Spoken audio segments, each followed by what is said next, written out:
날마다 주님과 함께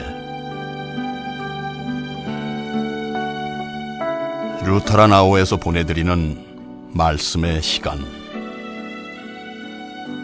이 시간 말씀의 팔복 루터교회 윤병상 목사입니다.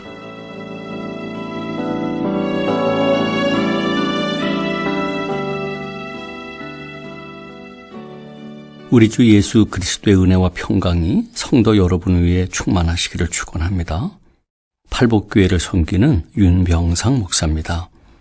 오늘 살펴보며 은혜 나누려는 말씀은 사도행전 2장 1절부터 21절까지입니다. 제가 4절부터 6절까지만 읽어드리겠습니다. 저희가 다 성령의 충만함을 받고 성령이 말하게 하심을 따라 다른 방언으로 말하기를 시작하니라. 그때에 경건한 유대인이 천하 각국으로부터 와서 예루살렘에 우거하더니 이 소리가 나매 큰 무리가 모여 각각 자기의 방언으로 제자들의 말하는 것을 듣고 소동하여. 아멘. 여러분, 성령 강림 사건은 유대인들이 여호와 하나님께서 모세에게 율법을 주시어 지키게 하심으로 자신들을 하나님의 백성으로 선택하신 날이라고 기념하는 오순절에 일어났어요. 그런데 이 오순절에 성령 강림이 이루어졌다는 것은 모세 율법을 통해서 형성된 옛 하나님의 백성과 대비되는 새로운 하나님의 백성인 교회가 성령을 통하여 탄생되었음을 의미하죠. 그래서 오순절의 성령 강림 현상도 시내산에서 여호와 하나님께서 모세에게 나타나실 때의 모습과 아주 비슷해요.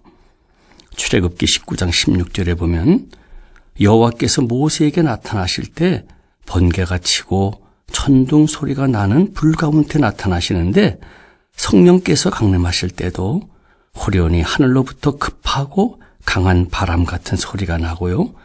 불의 혀같이 갈라지는 것이 사람들에게 임하였죠.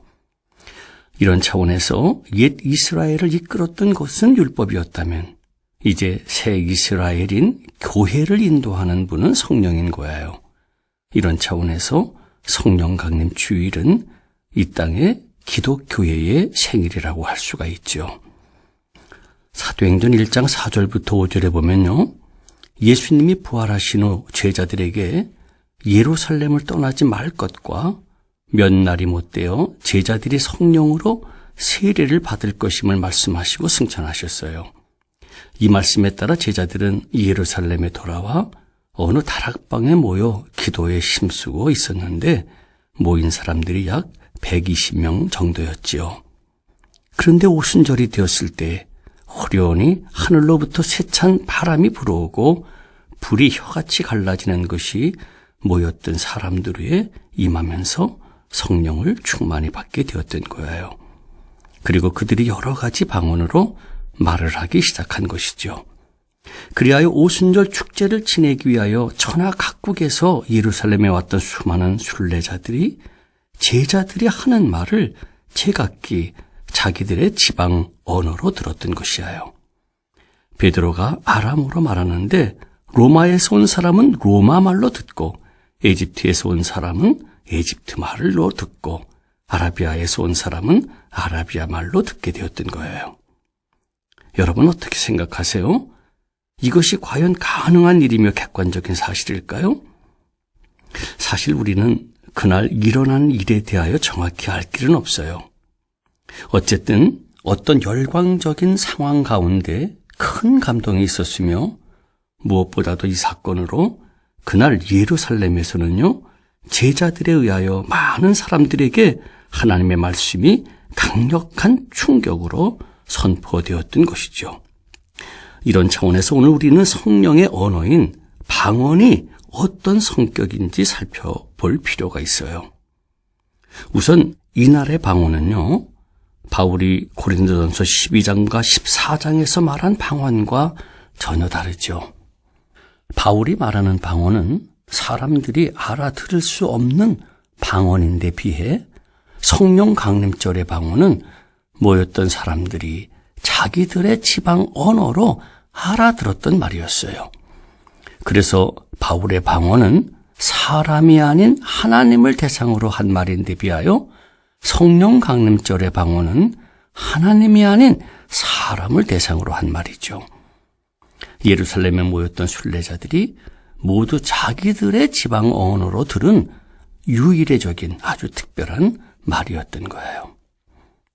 여러분, 성령 강림을 통하여 방언을 말하게 되었고 그 일로 사람들 사이에 의사소통이 이루어졌다는 것은 아주 특별한 의미를 전해주죠. 즉, 여러분들이 잘 아시다시피 창세기 11장의 바벨탑 사건이 나타내 주듯이 타락한 인간의 현실은 사람들이 서로 말을 알아듣지 못하여 관계가 단절된 것인데 바로 이와 같은 단절된 인간 현실을 성령께서 회복시켜 주셨다라고 하는 거예요. 다시 말씀드린다면은 타락한 인간은 서로 말이 통하지 않는 관계예요. 즉 사랑도 없고 느낌도 없고 정도 없이 너는 너고 나는 나라는 반목과 분열의 상태인 것을 성령께서 이제 서로 의사소통이 이루어지게 하여서 정을 주고받고 사랑을 나누는 화해와 평화의 관계로 회복시켜 주셨다는 거죠.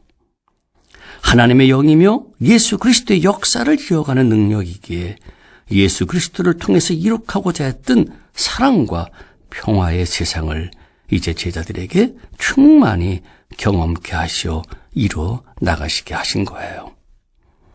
그러므로 오순절 성령 강림을 통한 이룩된 교회는 사랑과 평화의 공동체이며 교회를 통한 성령의 역사는 이 땅의 모든 사람들을 그리스도 안에서 화해와 일치를 이루게 한 거예요.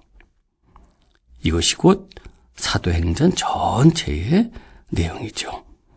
성령을 통하여 복음이 예루살렘으로부터 온 유대와 사마리아와 땅끝까지 전파되어 민족, 문화, 종교, 언어 이 모든 것들을 초월하여 교회를 통하여 한 몸을 건설한 거예요.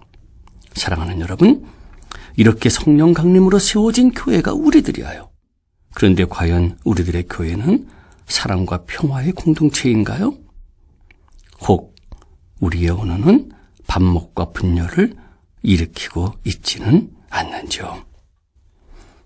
이제 우리에게 임하시는 성령을 우리 모두 충만히 받아 모든 사람들을 복음으로 화해시키고 평화로운 세상을 만들어 나가게 되길 주님의 이름으로 축원드립니다. 모든 지각에 뛰어난 하나님의 평강이 그리스도 예수 안에서 여러분의 마음과 생각을 지키시리라. 아멘.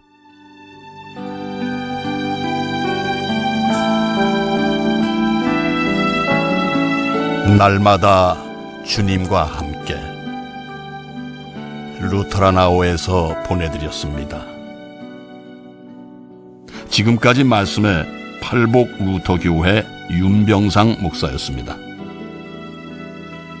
예수 그리스도를 영접하기 원하십니까? 가까운 교회로 나가시길 바랍니다. 교회는 여러분의 안식처요 쉼터가 될 것입니다.